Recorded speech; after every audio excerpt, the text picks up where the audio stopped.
You really only need one strategy that you trade day in and day out to really learn the character of the market and the character of the stocks you're trading in order to have an edge in the market. Today, I'm going to show you the strategy and edge that I am working on creating for myself, and I hope it's helpful to you. What's up, everybody? This is Josh from Red Shorts Trades. I'm excited to bring you another video where I walk through the one strategy that I'm really focusing on right now, and that's the break and retest strategy off of pre-market highs or the first 5-minute candle, and ultimately taking a look at the larger time frames as well as the intraday momentum that is being created. So hope this is helpful to you. We're going to jump into a trade that materialized on Friday for AMD. AMD had a really beautiful break and retest, and I think that it illustrates the strategy really, really well. So let's jump into the chart, and you can see here my chart. I got AMD pulled up. Now, the first thing you notice, I'm on the 4-hour time frame, but just to showcase, taking a look at the larger trend that is occurring. So ultimately,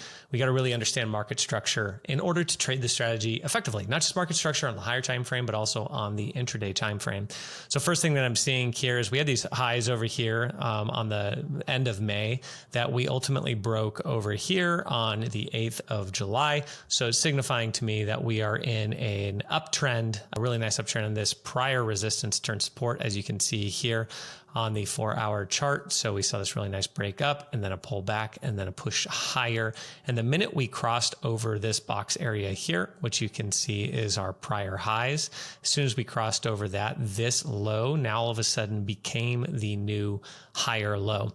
And then we saw this push up here. We saw another pullback here, and then a push up here as well, which these candles closed above these here. So we are in the process of making even higher highs. Now, we haven't broke above these wicks yet, but we did break above the body. So that's enough for me to really create a demand zone down here to understand that, cool, we actually probably have some really strong demand and buyers stepping in here.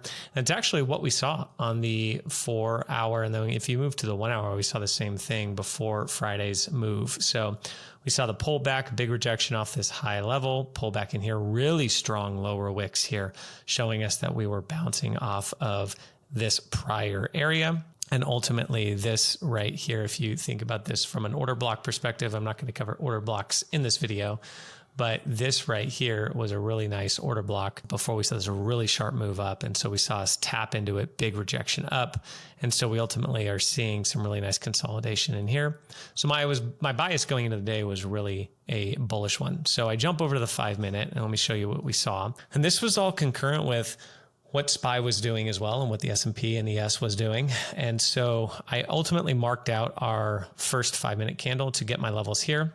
I saw this green candle here. This was our high pre-market, and then our low pre-market was pretty much in confluence with what we saw, these two bounce zones here on the prior day. So I drew that out there. And what did we see? So after we drew those out off the first 5-minute candle, I jumped over to the 1-minute candle. And what did we see? We saw a really nice push down here.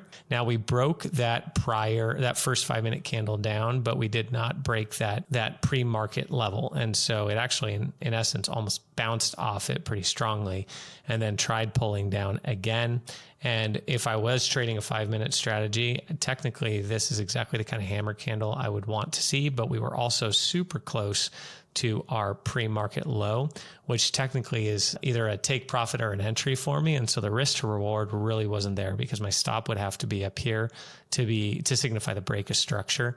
And that's really where I'm setting my stop losses. So that risk to reward wasn't there. So I paused. Let's just wait. I needed some more displacement to close below these two candles here.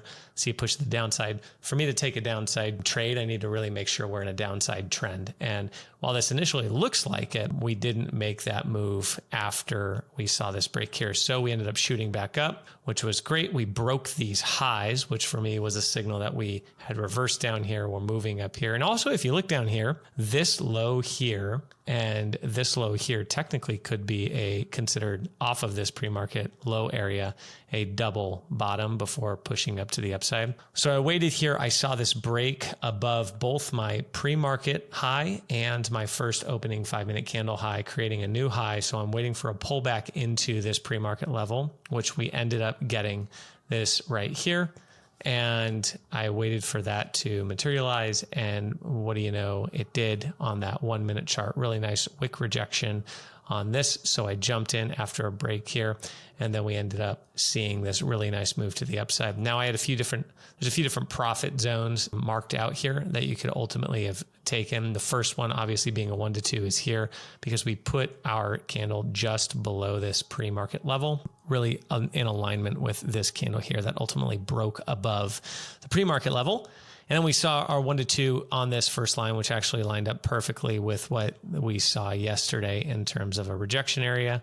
And then our next profit target we saw from this rejection area, and our third profit target potentially this rejection area here. And the types of price action that end up pulling me back sometimes when I have a challenge waiting for a trade to play out. It's one of the challenges I have that I'm continuing to work on, is waiting for a trade to play out, waiting for your trade thesis, holding your trade. I have a tendency to see profits, and then when I see sharper pullbacks, it tends to make me a little bit more nervous, and so my fear kicks in, and then all of a sudden I pull out of the trade. But always making sure we're taking profits along the way. Here we did, and then waiting for that pullback.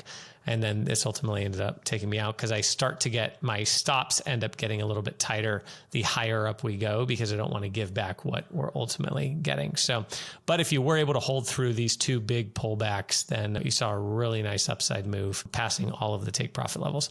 And that's really it. That's all it is drawing out on the higher time frame, understanding the bias. If we can't understand the bias of the day. Now, while the higher time frame, at least for me, and what I've seen back testing this strategy, while it informs the bias of the day, at the end of the day, the thing that trumps all is going to be the intraday momentum that I see. So if I see break and retest to the upside, even if the overall trend on the 4 hour is in a downtrend, then I will be cautious, but I won't necessarily let it negate me from taking that upside move, just because the intraday volatility can still create some really good patterns. And from back testing this break and retest off pre-market highs strategy, I typically have seen about a 75% or so success rate in terms of hitting a 1 to 2 risk to reward ratio. So that's what's driving a lot of my confidence in being able to run this strategy.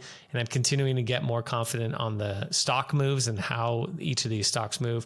You actually can see most of my trades are on the SPY and the Qs, and every now and then I'll take them on these other tickers, but these are just a lot more stable. We actually saw a very similar move here on SPY, and I ended up seeing the proper rejection candle on the 2-minute chart. So if you look at the 2-minute chart, there was a really nice hammer candle that was created here off the pre-market high.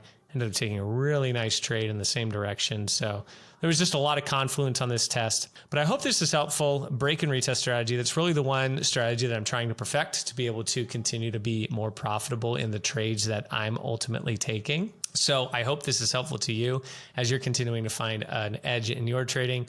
And I'm going to continue to refine this and refine my ability to trade this in the market. I'll post more videos like this, walking through the trades that I take and even the losses that I make. So that way you can see this is not simple. It's simple in nature, and it's simple if you can discipline yourself to do it, but you're still going to be impacted by the pains of the market. And sometimes the market goes the opposite way. But ultimately, at the end of the day, as traders, we need to understand the momentum, understand market structure, have a strategy that helps create an edge in the market, and stay consistent taking that strategy to be able to drive the profits that you need. I'm still working on my psychology in this, just like the rest of you. So I appreciate you for stopping by. And if this is helpful, definitely share it around, hit that like button and get that subscribe button a nice pound, and stick around for more of these trading opportunities that will drop on red short trades.